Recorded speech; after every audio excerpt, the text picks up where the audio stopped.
Deus quer falar com você. Em razão da tecnologia disponível hoje, Ele está dizendo, disposição, pega o telefone, escreva um e-mail, faça um telefonema, envie, escreva, poste. É isso que Ele está dizendo. Isaías capítulo 6, Deus disse, a quem enviaremos? Quem há de ir por nós? Essa é a condição do mundo. Ele já está aí, está perdido, isso não é novidade. Agora precisamos de gente disposta a ir atrás desses pecadores, disponíveis, que arregassem as mangas e vão. É o primeiro princípio. Não temos pessoas disponíveis. Vivemos um mundo hoje hedonista, uma igreja hedonista. A busca pelo prazer, pelo conforto, riqueza, prosperidade. A realização dos sonhos pessoais em detrimento da necessidade da igreja, da necessidade do evangelismo. Precisamos de disposição em Jesus, durante os seus 3 anos e meio de ministério terreno. Não parou um segundo sequer. Ele disse para os discípulos, o meu Pai trabalha até agora, e eu também. Precisamos ir, meu irmão. Os hospitais estão carregados de enfermos, as escolas carregadas de pecadores, a vizinhança carregada de ímpios. Nós estamos cercados de pagãos, mas se não nos dispusermos, se não dermos um passo à frente, se não usarmos nossos recursos e formos até eles, eles não ouvirão, e se não ouvirem, não crerão, e se não crerem, serão condenados. Precisamos ter a ousadia, o atrevimento de pegar o telefone e fazer contato com pecadores, usar nossas formas, todos os recursos disponíveis para anunciar a mensagem. Mas para isso temos que ser dispostos, em tempo e fora de tempo, quer oportuno ou não, presencialmente ou virtualmente, num caixote, em um púlpito, na rua, para os vizinhos, um e-mail, um celular, um áudio, um vídeo, abordando um contra um, ou uma multidão. Disposição. Segundo princípio para o evangelismo, não só disposição, mas também discernimento. Discernimento. Verso 35 diz ainda, e percorria Jesus todas as cidades e povoados, ensinando nas sinagogas e pregando o evangelho do reino. Pregando o evangelho do reino. Veja só, nós precisamos de discernimento. O problema de muitos aqui não é o id, não é a disposição. Temos muitas pessoas dispostas, que encontram pecadores regularmente, que abordam pecadores regularmente, que visitam pecadores regularmente, que convivem com pecadores regularmente, que estão com pecadores, mas não têm discernimento da sua real necessidade. Jesus percorria as cidades e as sinagogas, não contando historinhas, não consolando eles emocionalmente apenas, não só resolvendo seus problemas físicos, não trazendo a eles soluções paliativas e temporárias, mas Jesus percorria as cidades pregando o evangelho. Por quê? Porque Jesus tinha discernimento da real necessidade deles. Apesar de doentes, famintos, depressivos, solitários, machucados, moribundos, a maior necessidade deles era do evangelho, era do perdão, da redenção, da reconciliação, da salvação, e essa só está contida no evangelho. E muitos irmãos não têm discernimento. Todas as suas visitas, todas as suas comunhões, todos os seus encontros se limitam Há uma necessidade física, emocional, consolo, comida, piadas, acolhimento, afeto, e nada da pregação do Evangelho. Romanos 3 diz que todos pecaram e destituídos da glória de Deus estão, e que o salário do pecado é a morte. Jesus tinha discernimento da condição dos homens, por isso levava a eles o Evangelho. Infelizmente, alguns pais não percebem a condição dos seus filhos, não têm discernimento da condição deles, por isso não os evangelizam. Infelizmente, alguns filhos não têm discernimento da condição dos pais, por isso não os evangelizam. Infelizmente, alguns maridos ou esposas não têm discernimento da condição do seu cônjuge, por isso não evangelizam. E assim por diante, os amigos da repartição que se encontram, não vê neles senão necessidade social, afetiva, amorosa, sentimental. Não! Eles estão perdidos, estão debaixo da ira de Deus, estão até o pescoço mergulhados em iniquidade, estão em fase terminal, em uma doença incurável, uma doença melhor que só possui um remédio, um antídoto: o Evangelho.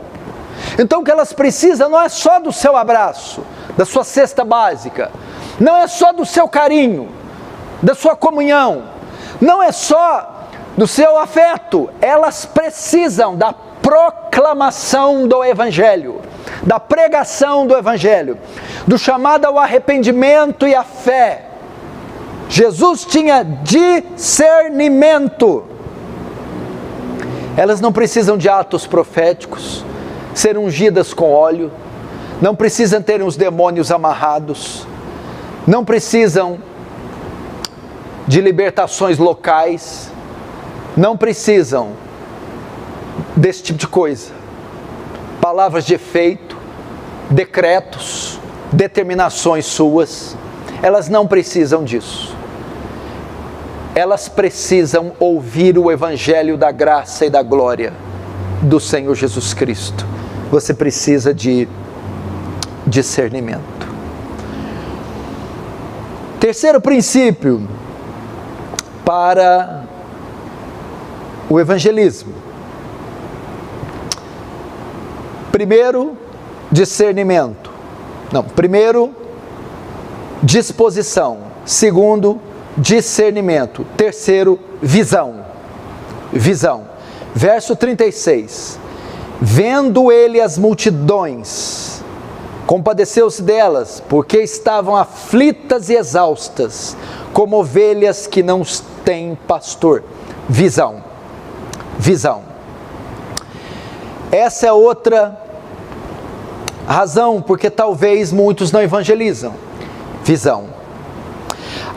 A visão aqui, vendo ele as multidões, não diz necessariamente apenas de o reflexo visual, vê-las. A ideia daqui, viu, percebeu, discerniu, assimilou, viu sua condição. Por isso, a razão do tópico seguindo, anterior, o discernimento. Por que pregou o Evangelho e não fez outra coisa? Porque o segundo tópico é discernimento. Ele foi e pregou. Por que o Evangelho e não outra coisa? Por causa do 3, visão. Ou seja, ele viu a condição que ela se encontrava. E o texto diz: estavam aflitas e exaustas como ovelhas que não têm pastor. São termos para designar o quê? Estão perdidas, estão condenadas, estão debaixo do pecado, estão mortas espiritualmente, estão definhando, estão sob o juízo divino. É isso que leva alguém a evangelizar. Muitos não evangelizam hoje porque não têm visão, não veem o estado estado da nação, o estado da cidade, o estado dos filhos, o estado do homem é de depravação, é de morte, é de juízo, é de ira. Essa é a condição. Só evangeliza quem tem visão. O que é isso? Tem crentes que no trabalho, convivendo com o seu patrão, com os amigos de trabalho, não sabem ver outra coisa senão: que trabalho chato, que homem esquisito, problemático. Nossa, que pessoas estranhas que trabalham comigo. Só vê isso. Que empresa mal ajustada. Quando é que vão melhorar a recepção? Quando é que vão aumentar o salário? Quando é que vão mudar a política de governo? Patrões que trabalham com funcionários e não vê outra coisa neles, a não ser, veja esses jovens, que incompetência, que estado é esse, que mal educados que são. Professores que veem alunos e não vê outra coisa senão disciplina. Não! Visão é você olhar e ver: pobre desses funcionários, estão perdidos, sem Cristo, sem Jesus. Veja, eu preciso evangelizá-los. São pagãos, são incrédulos, são ímpios. É a professora olhar para os alunos e ver mais que rebeldia, mais que desobediência, e ver: meu Deus, estão perdidos, são filhos de pais pagãos, adoram ídolos, deuses, são pervertidos, são cegos, estão mortos. Eu preciso evangelizá-los. É o patrão olhar para os funcionários e dizer: não são só incompetentes, não são só isso, aquilo, mas meu Deus, é a chance que eu tenho de levar o evangelho. Estão perdidos nas drogas, na bebida, no paganismo, e eu, como cristão, devo pregar. Sem visão, você não evangeliza. Se ao tratar com o pedreiro da sua casa, a única coisa que você vê é o serviço, você não vai evangelizar. Se ao frequentar o estabelecimento regular, como um cabeleireiro, um açougue, um supermercado, e que aquelas pessoas não vê outra coisa além da sua necessidade pessoal, você precisa de visão. Você precisa de visão. Você precisa de visão. Fiz um trabalho recentemente de alvenaria com pedreiros em minha casa, e a minha oração foi para que Deus me desse a oportunidade de evangelizá-los até o fim da obra. No último dia da obra, eu fiz um culto com todos eles e preguei o evangelho. Estou fazendo recuperação para fortalecimento dos meus joelhos, e meu grande objetivo de não ter parado os exercícios é evangelizar o meu instrutor. Sofrimento, pessoas entubadas na UTI, sim, eu oro para todas elas. Mas antes de orar pedindo que Deus as cure, as livre, as alivie, eu sempre oro: Senhor, antes de qualquer coisa, eu quero que o Senhor revele o evangelho a elas, o teu filho a elas, salve elas. Antes da cura, mais que a cura, eu desejo que elas sejam reconciliadas, perdoadas, redimidas, salvas. E se o Senhor não curar elas morrerem, não deixe que morram sem que herdem a vida eterna primeiro.